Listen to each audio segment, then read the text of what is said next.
अस्सलाम वालेकुम फ्रेंड्स। आज की वीडियो में हम गैस की लोड शेडिंग में इस्तेमाल होने वाली ओपन मार्केट में तेजी से बिकने वाली इस गैस मशीन की रिपेयरिंग करेंगे, जिसमें इसकी ये लाइट तो चल रही होती है लेकिन मशीन वर्क नहीं करती।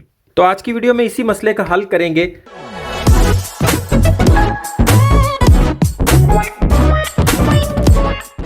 इस मसले के हल के लिए हमें इसके नीचे दिए गए ये 9 अदद पेच खोलना पड़ेंगे।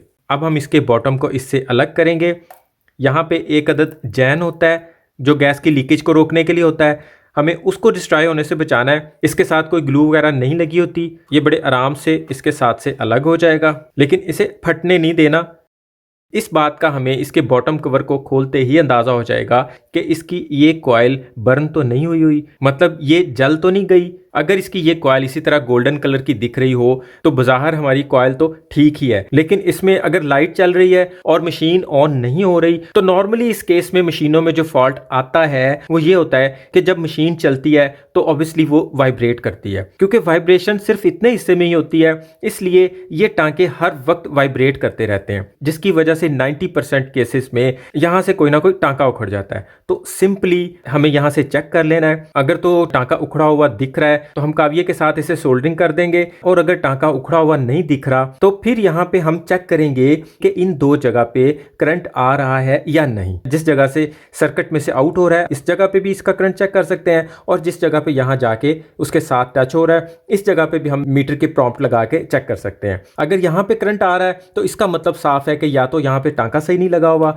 या हमारी कॉइल की ये वाली वायर जो बिल्कुल ये बारीक सी वायर जो कॉइल के अंदर से आके इसके साथ अटैच हो रही है, या ये कहीं से ब्रेक है, और या फिर हमारी पूरी कॉइल ही बर्न हो चुकी हुई है। और मोस्टली कॉइल इसकी सिर्फ उस सूरत में जलती है या तो बिजली का शॉक लगे, या बिजली के ओवरवोल्ट्स आ जाए, या फिर गैस की पाइपलाइन के अंदर पानी आ जाए तो पानी की वजह से भी ये बर्न हो सकती है। और अगर इतने हिस्से में करंट भी आ रहा है और टांके भी ठीक से लगे हुए हैं, फिर इसकी दोनों साइडों के ये 4 पेच खोलेंगे और इसका मैग्नेट निकाल के चेक करेंगे कि वो मैग्नेट तो नहीं टूट के इसमें फंस गया हुआ। लेकिन वो मैग्नेट वाला केस सिर्फ उस सूरत में होता है कि आप यहाँ से मशीन ऑन करेंगे तो मशीन जोर लगाएगी लेकिन वो मैग्नेट वर्क नहीं कर रहा होगा, क्योंकि वो उसमें किसी वजह से फंस चुका होगा। 90% केसेस में यहाँ से फॉल्ट ट्रेस हो जाता है और एक टांका लगाने के बाद मशीन दोबारा से चलने लगती है। और अगर आप इस मशीन को ऑन करते हैं और सिरे से इसकी लाइट ही नहीं ऑन होती तो उस सूरत में भी हमें सबसे पहले हमें इसकी वायर और इसका स्विच चेक करना है। तो इसकी वायर को चेक करने के लिए हम इसकी ये इस मेन तार जो इसके अंदर आ रही है इसके साथ दोनों प्रॉम्प्ट लगा के चेक करेंगे।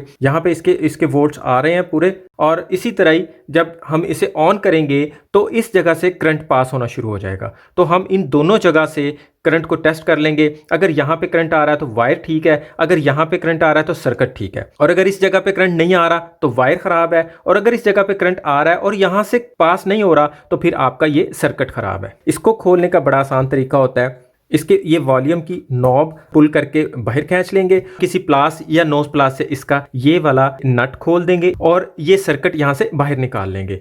हर तरह का सर्किट मार्केट में अवेलेबल है, ग्रिप्स वाला भी मिल जाएगा और डायरेक्ट टांकों वाला भी मिल जाएगा। मार्केट से ला के उसी तरह दोबारा इसमें लगा के उसके साथ ग्रिप लगा के तो यहाँ दोबारा लगा सकते हैं। अगर आपके पास मीटर नहीं हो तो आप इस 2 जगह से या इस 2 जगह पे कोई होल्डर लेके उसके अंदर बल्ब लगा के तो यहाँ पे लगा के और इसको ऑन करके इस जगह पे लगाएंगे तो वो बल्ब ग्लो करेगा, आपको पता चल जाएगा यहाँ करंट आ रहा है। तो आज की वीडियो में हमने ये सीखा है कि अगर कंप्रेसर को हम ऑन करते हैं और इसकी लाइट भी ऑन नहीं होती और कुछ भी ऑन नहीं होता, इट्स मीन कि या इसकी वायर खराब है या इसका सर्किट खराब है। दूसरी सूरत में इसकी अगर लाइट चल रही है और कंप्रेसर नहीं चल रहा, इट्स मीन कि इसका इस जगह से टांका उखड़ा हुआ है। इसके बॉटम के पेच एकदम से बहुत ज्यादा नहीं कसने, सारे पेच एक दफा लगा लेने हैं, उसके बाद एंड पे आपने इसे मुनासिब सा कस लेना है ताकि गैस भी लीक ना हो और ज्यादा कसने से इसका बॉटम भी क्रैक ना हो। अगर ये मशीन ऑन होती है और ना सकिंग करती है और ना प्रेशर बनाती है, इसके कम प्रेशर बनाने या बिल्कुल ना बनाने के मसले के हल के लिए वीडियो मैं ऑलरेडी दे चुका हूं, उसका लिंक डिस्क्रिप्शन में भी मिल जाएगा और ऊपर आई बटन में भी दे दूंगा। आप उस वीडियो को देखकर मसला हल कर सकते हैं। अगर आपको ये मशीन चाहिए हो या इससे रिलेटेड कोई भी पार्ट्स चाहिए हो तो आप डिस्क्रिप्शन में दिए गए व्हाट्सएप के नंबर पर ऑनलाइन ऑर्डर करके अपने घर में मंगवा सकते हैं। मैं अपने सब्सक्राइबर का बहुत शुक्रगुजार हूं जो मुझे बहुत ज्यादा प्यार देते हैं। अभी के लिए इतना ही। चैनल को लाइक, शेयर और सब्सक्राइब करना मत भूलिएगा। अपना और अपनों का ख्याल रखिएगा। बहुत बहुत शुक्रिया। अल्लाह हाफिज।